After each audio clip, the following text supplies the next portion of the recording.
Sabe o que você e esse pessoal aí têm em comum?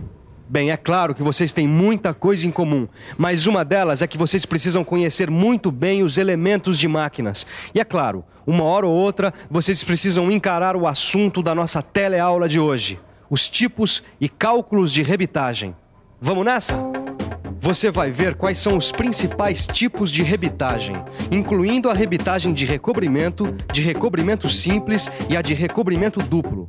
E vai aprender também como é que se faz os cálculos para rebitagem, como o cálculo do diâmetro do rebite e o cálculo do diâmetro do furo.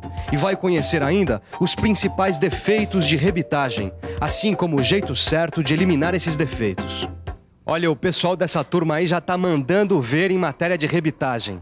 Tem muita gente aí matando a pau os defeitos, fazendo direitinho os cálculos e dominando os tipos de rebitagem. E se você acompanhar bem a nossa teleaula de hoje, vai ter muito mais coisas em comum com essa turma aí.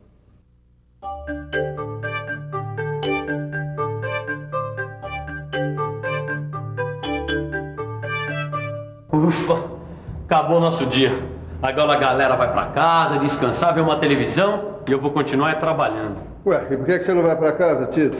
Eu tô com um problema, senhor. Que problema? Descobrir que tipo de rebitagem eu uso de acordo com o número de chapas, a largura das chapas e a aplicação dessa rebitagem. Mas isso não é problema. Pelo menos não esse problemão aí que você tá fazendo na sua cabeça. Isso é quando muito um probleminha, mas não é nada do outro mundo. Você só vai ter que aprender alguns cálculos para adequar os rebites à espessura das chapas que você vai usar. Silva, se é só isso mesmo, você sabe que eu não tenho medo de aprender e nem preguiça de estudar. Se você me der uma mãozinha... Assim é que você fala, garoto. Esse garoto valioso, sempre preparado para estudar, para aprender mais. Então, vamos que vamos com os tipos de rebitagem? Você sabe quais são? Bom, os tipos de rebitagem existem em função da largura das chapas que vão ser rebitadas. Só em função da largura? Não, em função do esforço que as chapas vão ser submetidas também.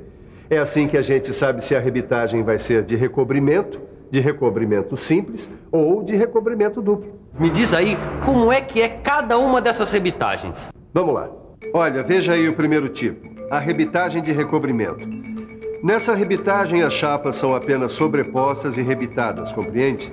A rebitagem de recobrimento serve para suportar esforços e é muito usada na fabricação de vigas e de estruturas metálicas. Agora, o segundo tipo, a rebitagem de recobrimento simples. Nela, as chapas são sobrepostas e sobre elas se estende uma outra chapa para cobrir. Esse tipo a gente usa quando precisa suportar esforços, permitindo uma vedação perfeita.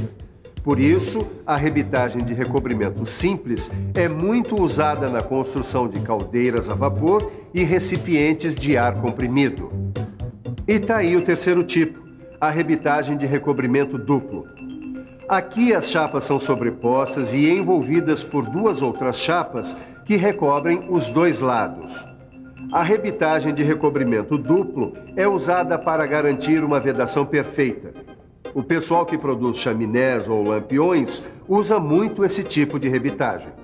Então, Tito, conseguiu compreender os três tipos de rebitagem? Olha, compreendeu, eu compreendi. Só que eu ainda tenho uma dúvida. Me diz qual é? Quantos rebites a gente coloca? Quer dizer assim, como é que eu sei o número de rebites que eu preciso para unir as chapas?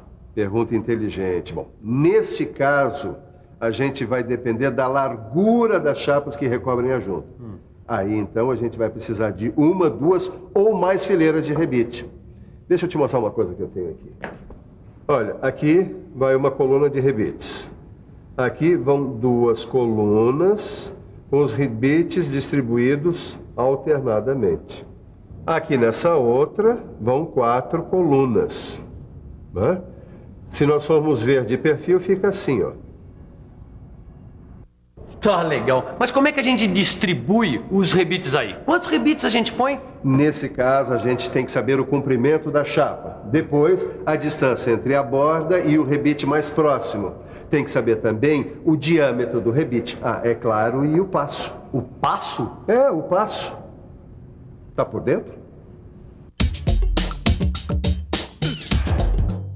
O passo é a distância entre os eixos dos rebites de uma mesma fila. Ele não pode ser muito grande, porque senão pode empenar as chapas. No caso de junções que precisam de boa vedação, o passo deve ser equivalente a 2,5 vezes ou 3 o diâmetro do corpo do rebite. Tá vendo? Agora faltou ver isso aqui. A distância do rebite para a borda da chapa. Essa distância deve ser igual a pelo menos 1,5 vezes o diâmetro dos rebites que estão mais próximos da borda. Agora, como você já deve ter percebido, a distribuição dos rebites requer um cálculo. Esse cálculo é feito por projetistas que vão levar em conta qual é a finalidade da rebitagem, ou seja, para que ela vai servir, qual é o esforço que as chapas vão sofrer durante o uso e outras cocitas mais. Só que nessa história toda, tem uma pulga que deve ter ficado atrás da sua orelha. Professor, afinal de contas, quem é que precisa saber fazer todos esses cálculos para a rebitagem? Olha, o mecânico normalmente ele já recebe esses cálculos prontos junto com o projeto. Mas no caso do aluno que está fazendo uma aprendizagem, ele precisa aprender a fazer esses cálculos para ter um conhecimento total do processo de rebitagem. Tá vendo só? Então preste atenção, porque agora você vai aprender a fazer os cálculos para a rebitagem.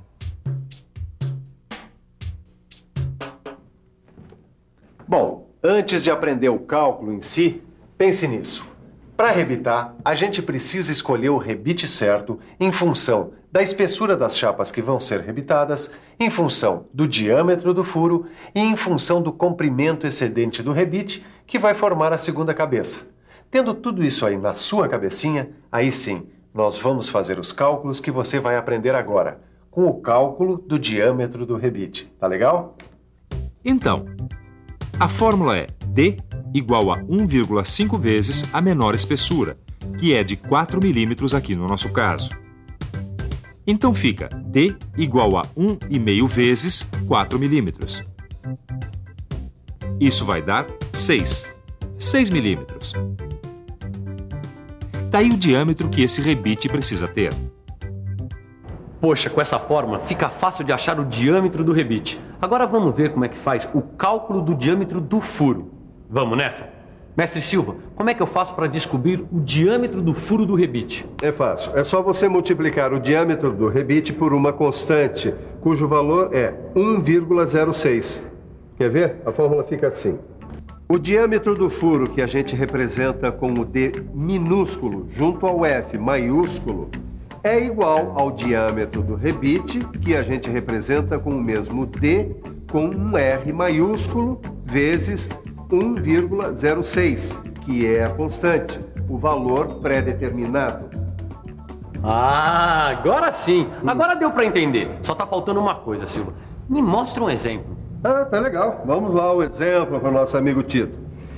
A nossa fórmula vai ficar assim: diâmetro do furo igual a diâmetro do rebite vezes 1,06. Então vamos supor que o diâmetro do rebite é 6,35. Fica diâmetro do furo igual a 6,35 vezes 1,06. E isso vai dar... Peraí, deixa a gente fazer na calculadora que fica mais fácil. 6,35 vezes 1,06. Isso dá 6,73. Bateu. Pois então, o diâmetro do furo deve ser de 6,73 milímetros. Entendeu, seu Tito? Perfeitamente. Agora, só falta a gente saber um cálculo de rebitagem.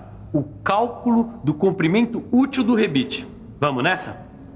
Agora eu vou mostrar como é que se calcula o comprimento útil do rebite. Presta atenção que lá vai a fórmula. O comprimento útil do rebite a gente representa com um L maiúsculo. Ele é igual a Y, que é uma constante determinada pelo formato da cabeça do rebite, vezes D, que é o diâmetro do rebite, mais S, que é a soma das espessuras das chapas. Sacou? Essa constante Y que você viu aí, ela varia. Ela vale 1,5 para rebites de cabeça redonda e 1 para rebites de cabeça chata. Mas deixa eu te mostrar como é que fica visualmente essa relação que você acabou de ver com a fórmula do cálculo do comprimento do rebite. No caso dos rebites de cabeça redonda e cilíndrica, quando o valor da constante y é igual a 1,5, ela deve ser multiplicada pelo diâmetro do rebite e somada pela adição das espessuras das chapas, como você vê aí. E no caso dos rebites de cabeça chata, quando o valor da constante y é 1, ela também deve ser multiplicada pelo diâmetro do rebite e somada pela adição das espessuras das chapas, fazendo a conta com a fórmula L igual a y vezes D mais S. Você tem o valor para o comprimento útil do rebite. Para você ficar craque mesmo nesse cálculo, é só fazer o seguinte: pegue seu livro, dê uma boa olhada nos exemplos e faça os exercícios. Porque agora a gente tem que olhar um outro assunto que também é muito importante para você ficar por dentro desse trabalho com rebites: os defeitos da rebitagem. Já ouviu falar? Vamos dar uma examinada nesses defeitos da rebitagem, que você também vai estudar na aula que está no seu livro. Lá você vai aprender que, por menores que sejam esses defeitos, eles enfraquecem a união que o rebite deveria fazer entre as chapas. Por mais perfeita que seja a rebitagem, sempre acontece algum defeitinho, como furos fora do eixo, que formam esse degrauzinho, o que diminui a resistência do corpo, ou chapas mal encostadas, com o rebite ficando no vão delas, o que também diminui a resistência do corpo. Outro defeito comum é o diâmetro do furo ficar muito maior do que o diâmetro do rebite, o que faz com que o rebite fique num eixo inclinado, diminuindo a pressão no aperto. Defeitos causados pela má execução da rebitagem, como o aquecimento excessivo do rebite, pode alterar suas características mecânicas. Mas existem ainda outros defeitos, como a rebitagem descentralizada, que deixa a segunda cabeça do rebite fora do eixo, o mau uso das ferramentas, que deixa a cabeça rebatida do jeito errado, com rachaduras e rebarbas, ou ainda o corpo muito pequeno do rebite em relação à espessura da chapa. Mas para cada um desses defeitos, existe uma técnica de eliminação, que pode ser realizada em um desses 3 processos: com a talhadeira, com a esmerilhadeira ou com a lima. Vamos ver essas ferramentas em ação. Como você está vendo, vale a pena dar uma boa estudada na sua aula e estudar cada uma das técnicas de eliminação dos defeitos da rebitagem. Bom, tem uma coisa que vale a pena fazer. Você sabe o quê? Claro, dar uma boa revisada na nossa teleaula de hoje, que por sinal foi a última de elementos de máquinas sobre rebites. E atenção, se liga aí, que é a hora da revisão. Na teleaula de hoje, a gente aprendeu quais são os tipos de rebitagem. A rebitagem de recobrimento simples e de recobrimento duplo. Outra coisa que você aprendeu foram os cálculos para a rebitagem, onde você ficou sabendo como se calcula o diâmetro do rebite, o diâmetro do furo e o comprimento útil do rebite. E nessa teleaula também deu para você ter uma boa ideia sobre alguns dos principais defeitos de rebitagem e que ferramentas são usadas na eliminação desses defeitos. Se lembra no começo da nossa teleaula de hoje que eu disse que você e esse pessoal aí tinham algumas coisas em comum? Pois é, agora vocês têm muito mais coisas em comum.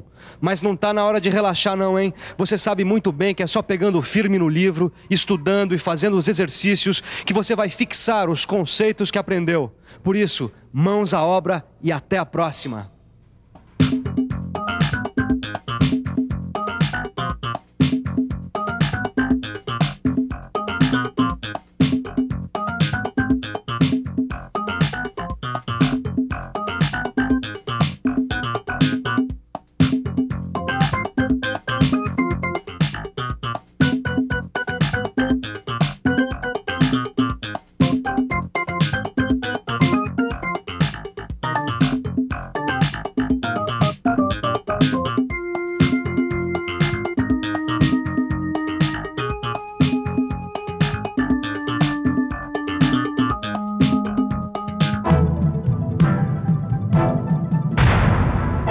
Telecurso 2000, um programa de educação do Sistema Fiesp e da Fundação Roberto Marinho.